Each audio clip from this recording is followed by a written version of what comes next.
And is you. So you deserve radio that reflects you and your world, your lifestyle, your aspirations, and your ever-changing music taste. Radio that keeps its fingers on the pulse. Radio that delivers up-to-date news and well-researched content. A listener-led radio station. Radio that doesn't speak at people, but radio that listens and engages its listeners. The rebirth is here. Radio that laughs with you, cries with you, celebrates with you. Radio that understands you. Our purpose is to use the magic of radio to inspire the human race. That's why we do what we do. We listen to inspire, forever keeping in tune with you. No matter where you are, we stay in tune with you. UFM. Kirata Tinkaburo. Eugene guy. It's a Eugene. They robbed me, Josie. I didn't even think about throwing it. I just got robbed. I just stood them like. Watch these guys change and throw away new tires like that when you know your car needs them. Yeah, you've got lights. You have to sacrifice. Yeah, but we've got ears. So Come on. I love you. I love you more, man. I love you guys as well, by the way. No, no, we don't have love. It's like, sure. Good morning. Kirata ting ka morogo, not moroka swallows. Yeah. Boys, every Monday to Friday from 6 a.m. to 9 a.m. Only on UFM. In tune with you. Daung, you are 91.9 FM.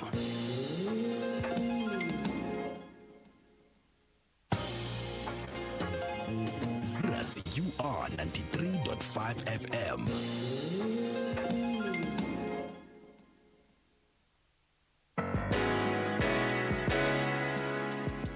It's 10 minutes after 8 o'clock. Very good evening. Thank you so much for joining us for this very special broadcast of 16 days of activism. It begins with me and gender-based violence for a peaceful Gauteng. We want to thank Vincent Maseko for allowing us an opportunity to have this conversation. Very important. My name is Pat Cash, and welcome to this special discussion on really what is a pandemic in this country, gender-based violence. Year in, year out, we've come up with policies, government has come up with policies, private sector has gotten involved, but whenever the statistics come out, normally we look at the statistics and we wonder where it went wrong. Tonight, we're going to try and figure out whether the answer lies with us or it lies with those in the corridors of power. And we're also live on Facebook, by the way. Thank you so much for joining us on the UFM Facebook page. You can listen to us as well over the internet at ufm.co.za. We also want to welcome some of our affiliate stations that will be joining us. We're delighted to be joined by the Honourable Sizakele Nkosi Malobane. She's the activist, a member of the Gauteng Provincial Legislature, chair of committees at GPL, and acting speaker at the Gauteng Provincial Legislature. Good evening and welcome. Thank you for joining us. Good evening and thank you for inviting me. I'm no longer the acting speaker. The speaker is back. I'm chair of chairs in the Gauteng Legislature. Thank you for correcting us in that space. We have a lot to go through. We're talking to you at, at the beginning, one can say, of this campaign that we've been doing year in, year out.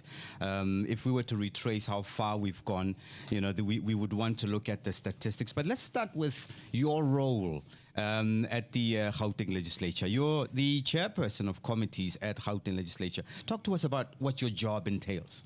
Okay, Gauteng Legislature is about oversight as well as lawmaking in Gauteng. Oversight over the executive, which is the cabinet of Gauteng, led by Honourable David Makura. So our job is to make sure that when government have developed plans, and they do it on an annual basis. There will be a 5-year plan, but on an annual basis, they'll then develop APPs, which is annual performance plans. They present them to us and say, for example, we'll actually reduce crime by 5%. We'll build 20 houses. We'll actually build 10 hospitals. I'm just making an example. And our job then, on a quarterly basis, we then say to them, you have said in 1 year you will build you'll reduce crime by 5%. Where are you? In every quarter, we divide that 5% into 4 quarters, and every quarter they then need to demonstrate to us that they are actually implementing the programs that they've come up with, and they are actually winning war against crime. Same applies to housing, etc. And if it doesn't happen, we really make sure that through the legislature programs, we pressurize them to actually implement what they've said they've implemented.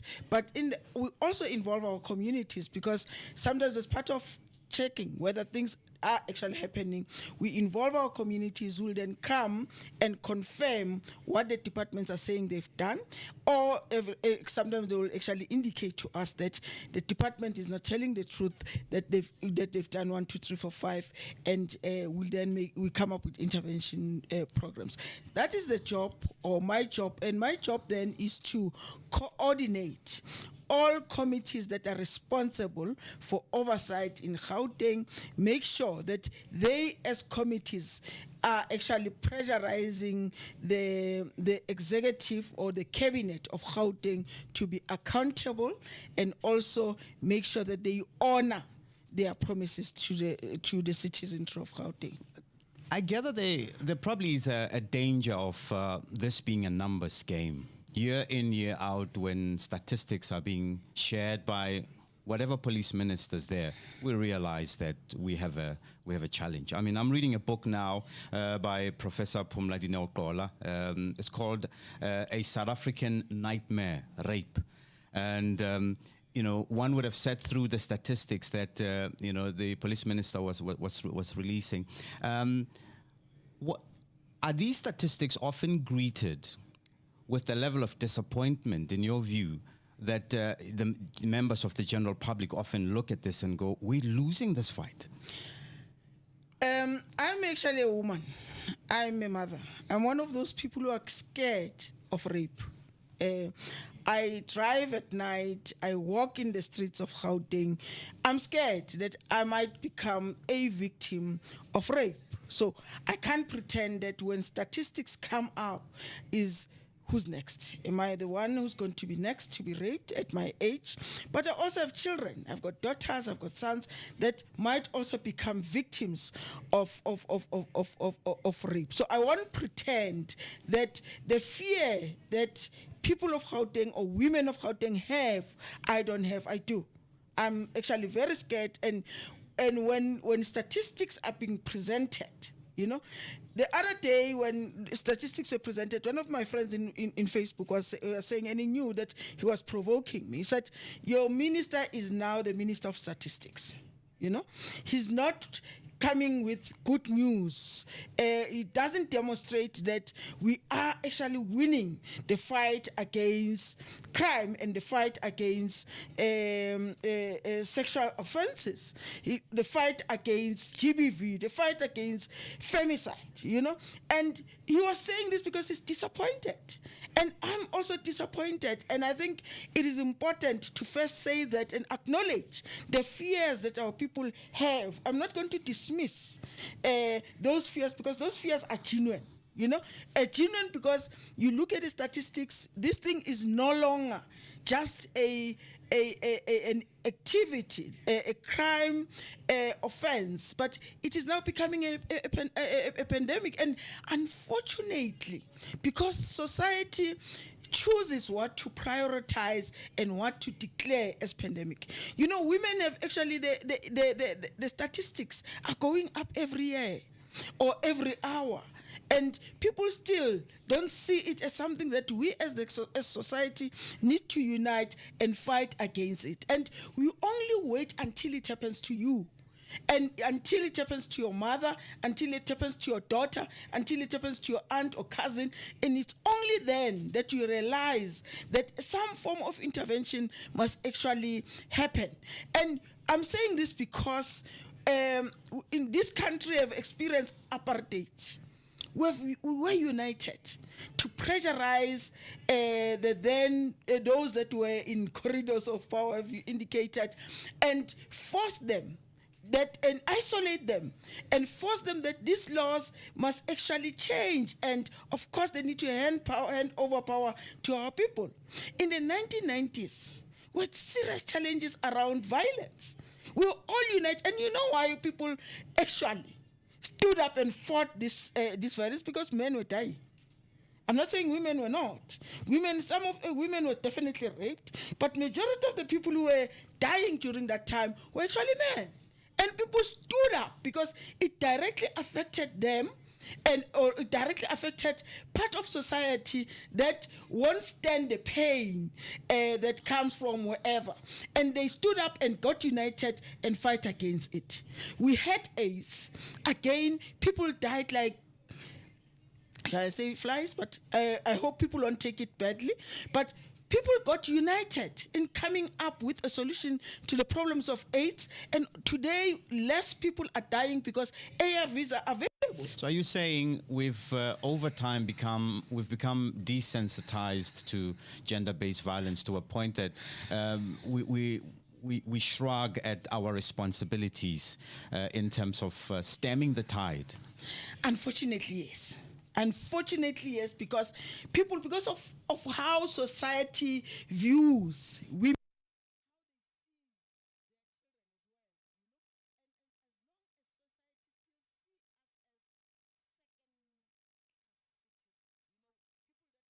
Supposed to be prioritized. People are you know. So the pain that we are going through, people don't think it's a pain that needs to be prioritized in order to stop it. And until we do so, we will definitely have a challenge. Not long ago, the president have declared femicide, GBV, a priority thing, you know. But honestly speaking, are women on the ground, including me, who's in power, by the way, I won't try and actually remove myself amongst those that are actually in power.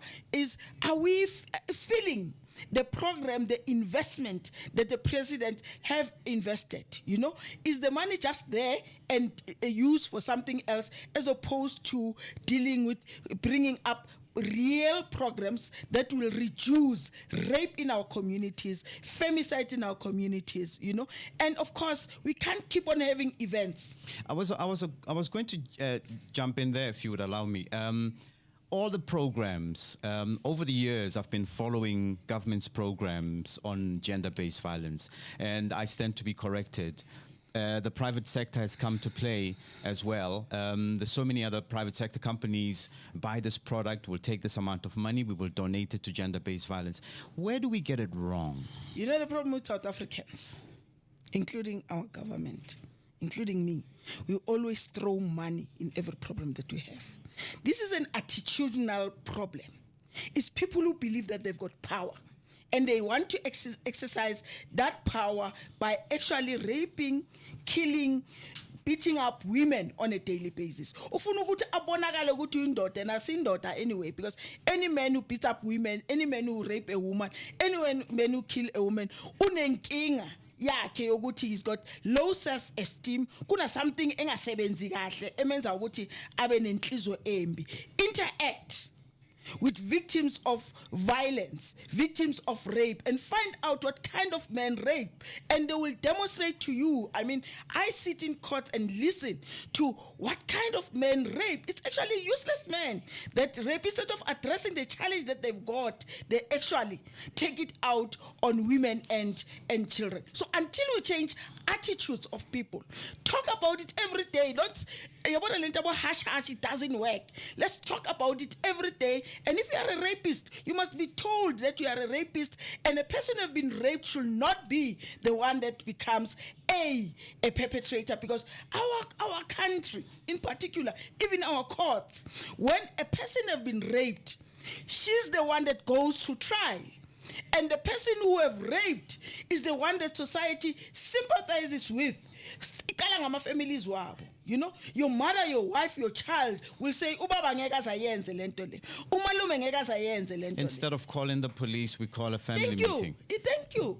And for me, it's actually a challenge. But also, until, you know, we get men, isolating men who abuses women, we will always look at you suspiciously. And let me tell you the sad thing that I'm sure some of the girls feel the way my daughter feels. When I was talking to her about a man who have raped a child in Orlando West, and my daughter looked at me and said, all those funny words. And he said, yes, ma'am. Unfortunately, he's not the only one. Every man is a suspect until he's caught. He's a suspect. We are in conversation with Honourable Sizakele Nkosi Malobane, activist and member of the Gauteng Provincial Legislature. 16 days of activism. It begins with me and gender-based violence for a peaceful Gauteng and essentially a peaceful country as well. Thank you for joining us on Facebook. We'll continue with that discussion.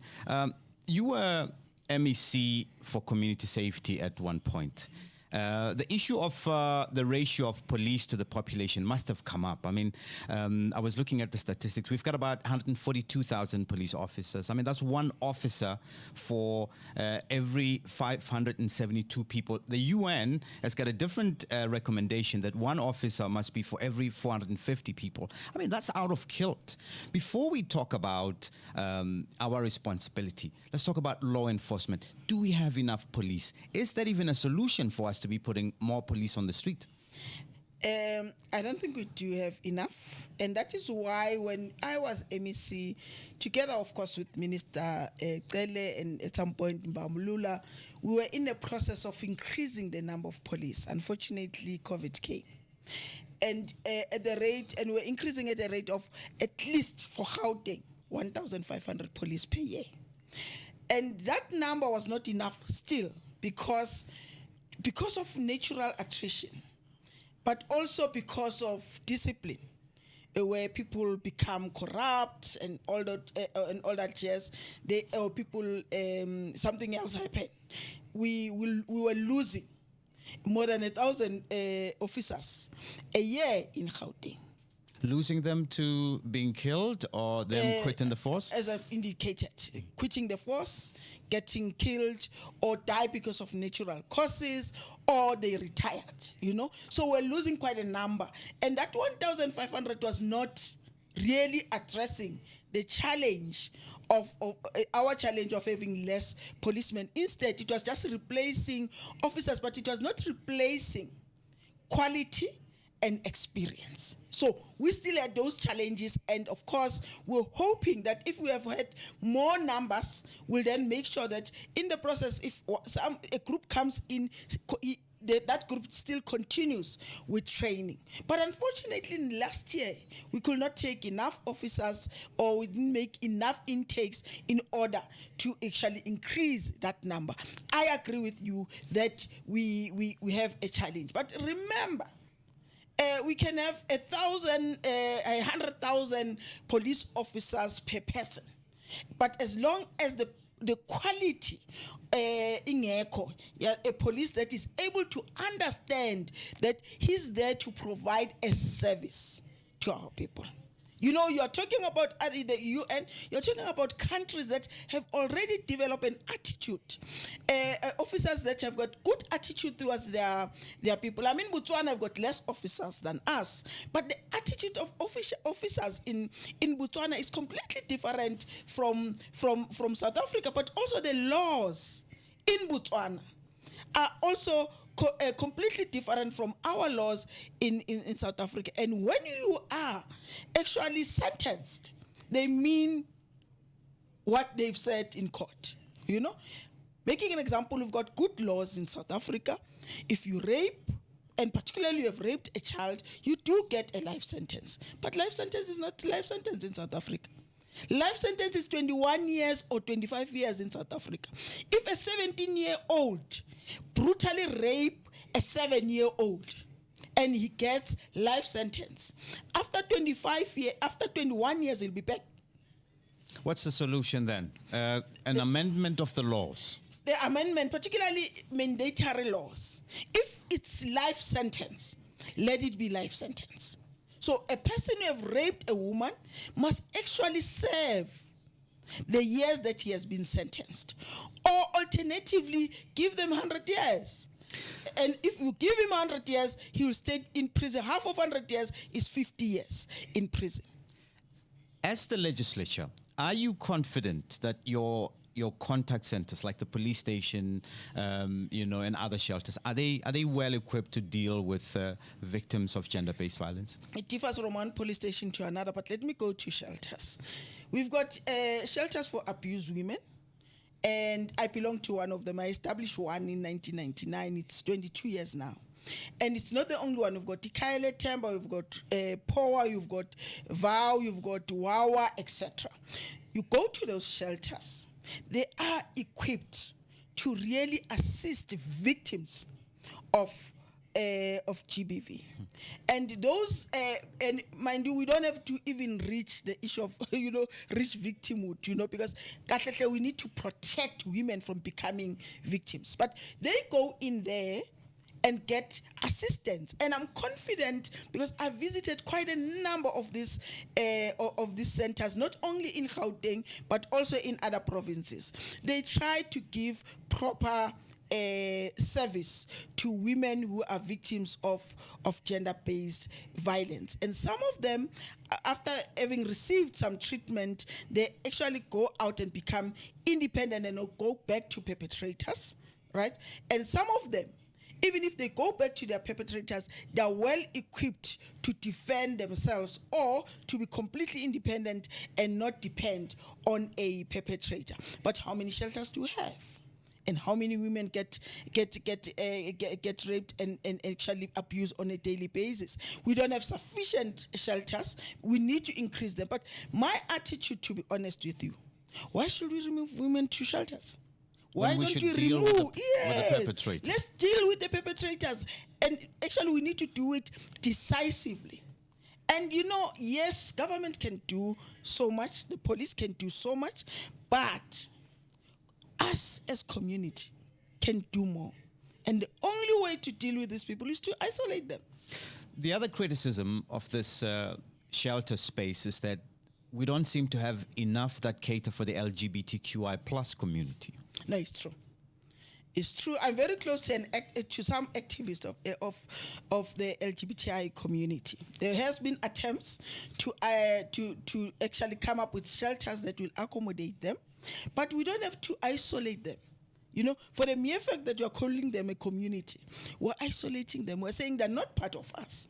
I mean, they're part of us. It must not be difficult for an LGBTI person who get abused by family, by a stranger, by a boyfriend or a girlfriend. It must not be difficult for that person to be accommodated in all our shelters. I mean, there are shelters that accept them, but of course, we still have challenges with some of the shelters. I think the best thing is to embrace, right? Because it's also choice. Ne? People get involved with igebeng. People get involved with ugly men and ugly women, and no one punishes them for having taken for a choice of. So why people who have decided to actually date and get involved with people of the same sex and love, why should I punish you for your feelings? And until we accept that they are part of us, they are our children, all of them. About 3 months. All of them, it's 9 months. And all of them are our children. And when you give birth, you never know Ugutumtanako will be actually a gay or lesbian. So let's embrace them. Let's treat them like any other human being. And our police in particular must also remove the attitude and not want to deal with this with LGBTI communities. They must know that nabolaba abantu, and they must actually be treated equally like any other person. There could be somebody who's listening to us and who is thinking about leaving. We're in that system now where there are shelters, but they're wondering what sort of support will they receive at a shelter? Okay, shelter, most of the time it depends on what your abuse is. And if it's actually rape, you'll definitely, there are shelters that have everything in-house, like Ikaele Temba. But the other shelters will then transport you and assist you to get help in hospital and later at the police station. And you will actually be also get counseling, because that is also important. They will also assist you in preparing you for court if the perpetrator is arrested or is known. They will actually make sure that they monitor the progress of that particular case. Because the problem with rape cases, my dear, they take sometimes more than 2 years to actually go for trial. And by the time you here for 2 years, evidence is lost, the victim has lost interest, and you could see it's a delay that is saying ngala, so that this particular perpetrator must actually get away with murder. And I think it is important that when such organizations are there, they will then make sure, and fortunately there are also lawyers that are volunteering their services, they'll make sure that on a daily basis, every time you go to court, you are actually monitored. The right protocols are followed in order for us to secure a good conviction. And when I was MEC, and I'm sure MEC Mazibuko is doing the same, because it's the same staff that was supporting me that is supporting her, we have managed to get good convictions where a person of multiple rape cases will get multiple life sentences or will get by scope like 500 years or 1,000 years, etc. Because that's what we want to see happening, so that this person must be removed from society and our children and women should actually be safe from such an individual. It's interesting you should say this, and I'm wondering if this has ever come up in part of your discussions at the legislature. And I like the fact that you mentioned that you're a mother, you've got daughters, and I think the fear then becomes a lot more different. It's not just your fear, it's your children's fears. One of the issues in South Africa that we're not willing to talk about, and please correct me if I'm wrong, is the Sex Offenders Registry. If I'm going to leave Deep Kloof and I'm going to go buy a house somewhere in an area, I think I deserve an opportunity to go somewhere where I can reach a document that can tell me how many sex offenders live in my community. What are your thoughts about the Sex Offenders Registry? Does it exist? Are we utilize it? Is it accessible to anyone who wants to see it? What's the current state in South Africa? Okay, the Sex Offenders Register is there. And anyone who is a member of the public have the right to access such. But remember, you can have the register, but you might not be able to access it because of the attitude of those that keeps such a register. So much as people who want to employ others can check if you have a criminal record, those people, that the same area or the same place that they go to check if you've got an offense, a member of the public can also go there and check if the person is a sex offender. But you see now, but the challenge is, it is not divided into areas. The same thing that you're saying, you might go to Pretoria and say, give me Deep Kloof offenders. It might be very difficult for you to do that. I hope you understand. I understand. Because when those guys approaches, I'll say Pretoria, but it's not necessarily Pretoria. They will say it's Sizakele, her ID numbers is 1, 2, 3, 4, 5, and through that I'm able. It is able to indicate whether I've got a criminal record or not, But when it's you as an individual, you are more interested. You are not interested in what happens in the whole of South Africa. You're interested in the area that you are relocating to. I want to know, if I'm buying a property in this suburb in Pretoria, how many registered sex offenders live in this area? I might not know their names, but I need to make a decision knowing that if I'm bringing daughters and I intend to grow my family, do we have a knowledge of these sex offenders? Where do they live? And do we have a register that I can go ask for? And where do I ask for it? Unfortunately, there's no such register. And I agree with you. We need such a one that will actually talk about the area as opposed to the country or as opposed to Gauteng. And I think we need to, as legislatures, we really need to push at making sure that such a register need to be developed in order for people to feel free, particularly women. It's a weakness of the register that we have, and people will argue and say, yes, we've got a sexual offences register, etc., but it doesn't work for each and every individual, because it's there, it's in one central place, and it doesn't actually assist people in different suburban areas. Honourable Nkosi Malobane, a direct question to you. Are we winning this fight? This gender-based violence fight? Are we winning? I mean, I know we have an intention. I know we're vocal. You and me are sitting here. A lot of people are listening to us, even on social media. Are we winning? Yes and no. Yes, but? Yes, because we still see an increase on the number of women that get abused on a daily basis. And abuse, whether it's rape or femicides, etc., it's happening. But in terms of advocacy, in terms of knowledge, in terms of what a person must do when she becomes a victim of GBV, she knows where to go. We've got laws that will protect you. You can get a protection order. Sometimes it's useful and sometimes it's not useful, because I don't want you to go to that question. But I know that sometimes it is useful and sometimes it's not useful.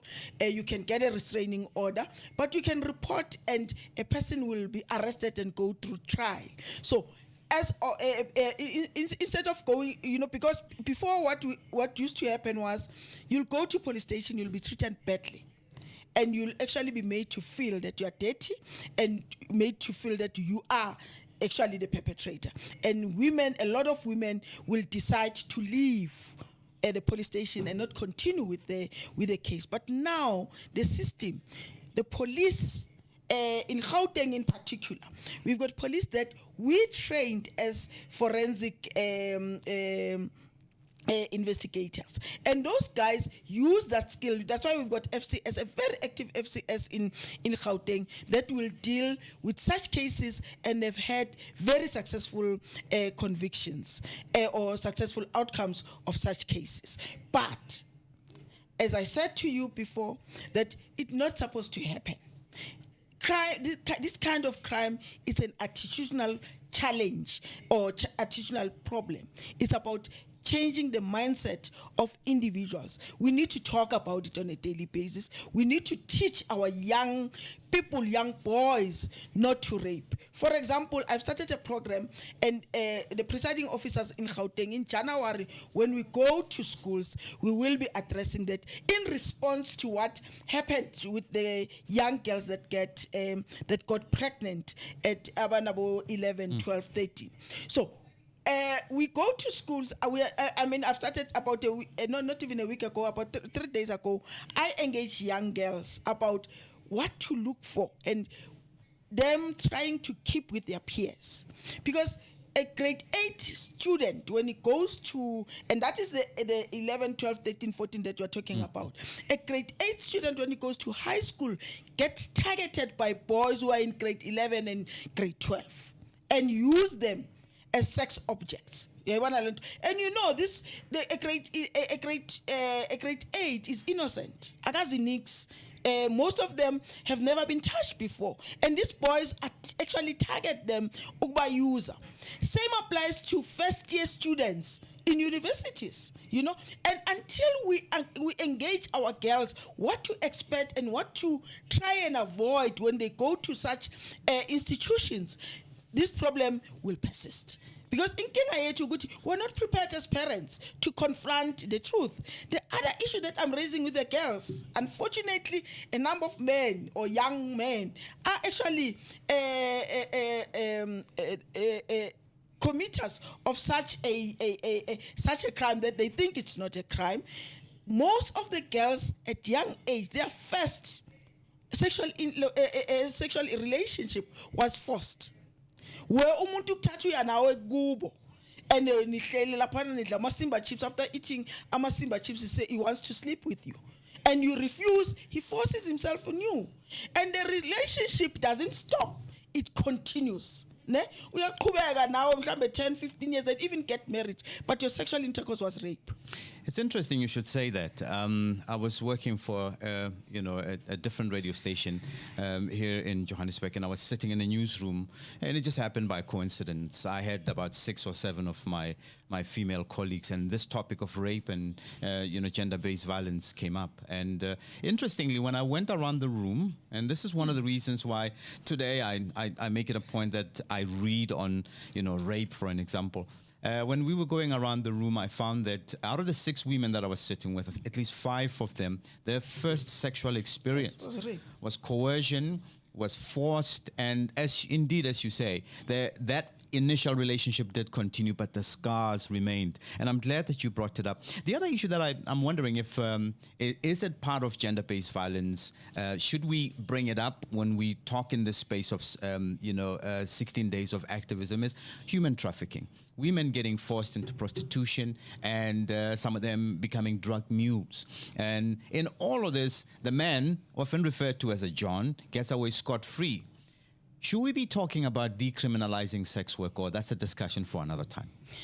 I actually, at some point when I was in the city of Johannesburg, we wanted to start the discussion of establishing a red light district in Johannesburg, because if you legalize prostitution, I know some of my colleagues won't agree with me, you are able to control it. You are able to teach or to make sure that whoever that gets involved in this business is clean, is protected, also pay tax, is also traceable, because that is also very important. And to be a prostitute, most of the prostitutes, unfortunately, they didn't get involved in that business voluntarily. They were either trafficked or they were fed drugs and they ended up being prostitute. They have to pay for those drugs, and the only way to do so is by selling their bodies and actually. The sad thing, if you go to Hillbrow, some of the girls that are there, they're not working for themselves. They're working for some men who's and I don't want to be specific. And this person, abakabantwana in his country, but safe. In his country, who safe. The poor girl from KwaZulu-Natal, from Northern Cape or anywhere else, is working for him by selling her body, And I think if we pretend that is not GBV, it is GBV. Human trafficking is an offense, and whoever that is involved in that must actually get arrested. But also, again, it goes back to us being honest, engaging honestly with our young people in order for us to try and reduce victims of these crimes. It is said that 3 to 4% of young men are victims of sexual abuse, yet the male victim is still reluctant to come forward. Do you have any plans to encourage this? That is why we've got so much violence. Some of the boys, the reason why they are so angry is because of what they experienced when they were young. And because I mean, why should you not cry when you've been abused? I mean, how many boys have actually been? And we're saying this because when we look at some of the girls that get raped, they're not raped through nature, I wouldn't say natural, but they are actually raped from the back. They're sodomized now. So a number of young boys get sodomized, and they keep quiet about it. And it is done sometimes by abobhuti, abathembakalayo. These young boys who get recruited into soccer business. The ones that will come from KwaZulu-Natal and be put in some dirty hotel. Professionals, blah, blah, blah, blah, blah. In the process, they actually get raped. How many of the soccer stars, professional soccer stars, before they became professional soccer stars, were actually sodomized by the guy that recruited them into that particular business? We don't talk about it. And if we do, as if you are insulting that particular. How many boys have been raped by our fundisi? And again, we don't want to talk about it. We grew up says ukuthi umuntu masimbona ngena elokuzeni esontweni elithile aya ku father siyacabanga ukuthi umebuya lo mntana abantu, you know, and we grew up knowing those things and we don't want to talk about it because it's happening in esontweni, you know. And you know why people get away with it? The mothers are the first ones to protect a perpetrator. In churches, the first person to actually make noise and protect umfundisi is the victim herself. Is the person who have been raped by the same mfundisi and then go and put up a placard and pretend ukuthi akasi victim and say umfundisi on his own when she knows ukuthi akekho on his own because yena ngokwakhe is a victim of that. So I agree with you and I say, boys, until parents teaches boys ukuthi mina kubebe nama feelings, mina ngithanda kabi indoda ekhalayo uma umama yashonile or umntana kashonile or umzwiso obhlungu because he shows that loyo umthanda kabi. You know how I wish all women can date such men because obonisa ama emotions akhe hayi lo thulayo qhumbe umzwisa ubhlungu umshaye ngempama angakwati angakhali afuna ukubonisa ukuthi uyindoda. But we really need men who shows us that they are human beings, and such men in most cases they're not abusers. Honorable Nkosi Malobane, we're talking to you now on the back of your political party, the African National Congress, judging from the recent local government elections not having done well. I would love to hear your views. Do you think it's love lost between the movement and the voter? Can the African National Congress continue or to reassert itself as a leader of society and drive these policies that we're talking about here today? You know, when partners decide to separate, but in Muntahamba to your fed up leave. We're taking a break. Yeah, we're taking a break. We are at that level at the moment where our communities are saying, you know what, we're angry with you. There are certain things that you have said you will do.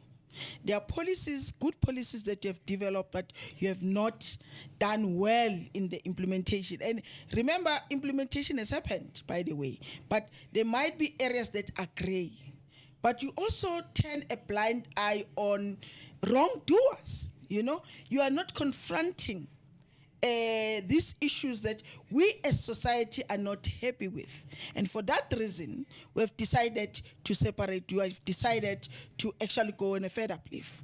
We are not going to get married. We are not going to move with our life and actually marry another party. And in this case, if you look at the trends or what happened, is people just stayed at home and not voted. And remember, some of them even believe that, okay, minimanga votanga maro next door uzo vote.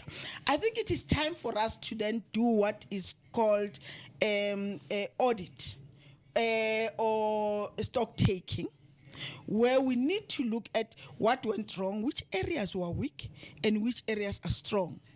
There are areas that we have performed very well. For example, the issue of education, but we still have issues when it comes to a higher education. But at the primary level, we've done well. We've managed to save a number of children that could have got lost. Same applies to health services. It might not be in the same level, but everyone now have access to actually basic health services. But I think it is time for us to then say, you know, proper stock taking, even if it's stock sweetie in a supermarket in Hyperama, that stock sweetie get actually accounted for, and because it also contributes to your profit, and that's where we're supposed to do. And for you to do so, you need to acknowledge your own mistakes. And this is what the African National Congress have done was, yes, we think there are challenges, and those challenges need to be addressed. And we cannot only do it ourselves, we need to also listen. We're no longer going to say, but what we are saying now is, let's listen to them, and whatever that they're saying, that cry is important. And that's where even rape victims, but as in, I've been going to court for 3 years. The case is not going anywhere. I've got women that I know, Uguti, they've been going to court for 3 years. Then all of a sudden, the perpetrator disappears. Perpetrator ishonile, which is not true, you know. And these are some of the things, those details that we need to get involved in. Until we do so, where does activism find you? When did it find you? You know, I started being active at a very young age. Which one in particular? If you talk about me as an activist, a social activist that has passion for abuse of women and children. That one. That one, okay. I'm not ashamed to say my father was an abuser, particularly my mom, you know. But I was as good as not having a father, except to Gucci. But teenagers abantwana bakhe baba mina kaza ngikhuza. I don't remember ngitshontsha ushukela baba mangikhuza, you know. I don't remember him saying washizitsha. That was always reserved for my mom, you know. And for that I've got resentment for him. But when I saw my mom, who was a very good woman, I think most of her friends were actually her family members, you know. Then this man, when he's drunk, or this man, then he comes and abuses our mom. And I remember when I was 16, because my mom and my father actually divorced when I was 10. And already our divorce about in 10, you were 8 already. That on its own, it's actually an abuse. We're 8. Almost every second year, Uma was actually giving birth for this guy, you know. And when they divorced, we told her when I was 16, if I'm divorcing Ralph, I'm divorced, because we're not going to watch you being abused by this person. And she came out of that relationship. We were fortunate. She came out of the relationship alive. But also, she came out with a very good attitude. Because what happened is, my mom will never allow me to be abused. Complain about this is what is happening. My mom will immediately say, get out of that relationship, because that's why it got saying blue eye, etc., etc. How I wish victims of abuse can also be like Uma. So, that's where it started. And I've seen a number of women getting abused. That I had to make an intervention using what I've learned from my mother. Away from politics, what are you like? I hear you enjoy... okay, there goes the question. But I also like music, and it doesn't matter what. Even though piano, you know. So music for me, it's music. But you know how I wish I can see young girls being given the same opportunity as young boys to grow together and be well developed. I wish boys can see amantombazana as their equals. They can see every girl as the sister and want to protect, you know. So that's where my heart is. Otherwise, deep. Would you encourage any of your children to take up politics? Politics, no, but activism, yes. My daughter already is an activist. It's one person, she's even more, her ideas are actually more aggressive than mine. Actually, no going to you know, for example, misogynist, you know, that word. And I asked, and it was so shocking when he was actually explaining it to us. And it was not only me, and I also had other friends who were male in the group, and everyone was so like, but I want my daughter to be independent. I want her to know what is right and wrong. When she gets into a relationship, she must not go there and think, une relationship no baba akhe kumele ukuthi amthengele ukudla amthengele impahla amnesa. I want my daughter to get into a relationship because she wants love in that relationship, and it will be easy for her when love is gone ukuphuma kuleyo relationship. you know. And fortunately, I can say to you, for now, I'm happy with the development I'm seeing. My son, I won't say he's interested in all these things. And that's it. But I would love to see my children to actually be social activists, to be people who care about others. I think that's the call for all of us, isn't it? Yes. We can't just follow these campaigns when it's 16 days and then we take a day off. Individually, we have to play that role of being activists. Yes, and to want to serve others, you know. This country have invested so much on all of us, particularly our education system. You invested in making sure that the boy next door do go to school, uyadla eskolweni, and also at least on a monthly basis that child get a grant. It's your investment as a taxpayer, you know, and it means your attitude is to want to serve people. But it should not only be you paying tax and turn your back. Let's pay tax, but at the same time, be prepared to serve others. Let them be prepared to serve others. And if we are actually people who serve each other, we will be able to reduce as society. I'm going to ask you to close off the discussion for us. Part of this special broadcast, 16 days of activism. It begins with me and gender-based violence for a peaceful Gauteng. I think we shouldn't talk about 16 days. I prefer 365 days of activism, because abuse protect victims of abuse.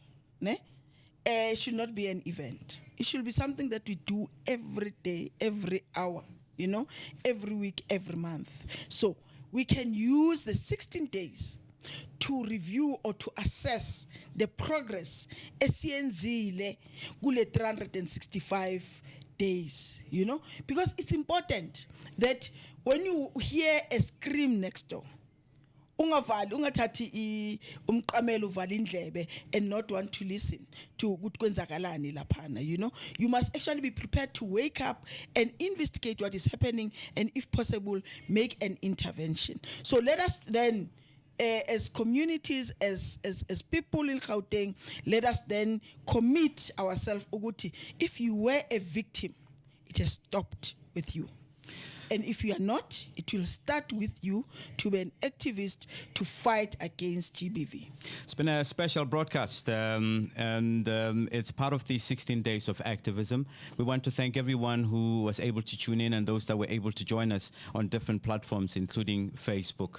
It's a challenge to all of us, particularly men. Women are tired of all the promises, are tired of all these campaigns that we claim to be part of. They just want us to stop. And once again, Honourable Sizakele Nkosi Malobane, thank you so much for spending an entire hour. And we're grateful that you, even though it's after hours, that you took time to come and chat to us. Thank you very much, sir. That's where we leave it. UFM in tune with you, also live on DSTV 842. Thank you and good night. You are 97.0 FM.